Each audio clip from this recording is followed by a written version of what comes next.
Modules and packages. Modules and packages in Python.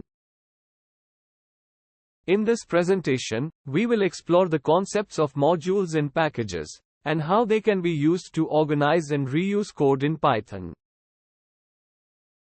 Modules and packages.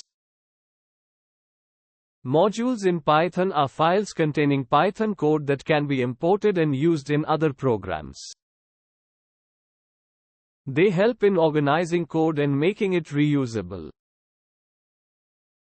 Packages, on the other hand, are directories containing multiple modules. They provide a way to organize related modules together.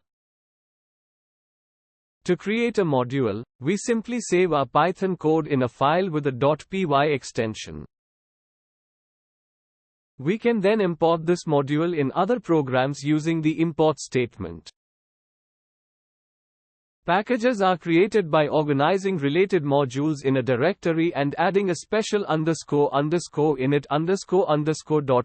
file to indicate that it is a package. Euro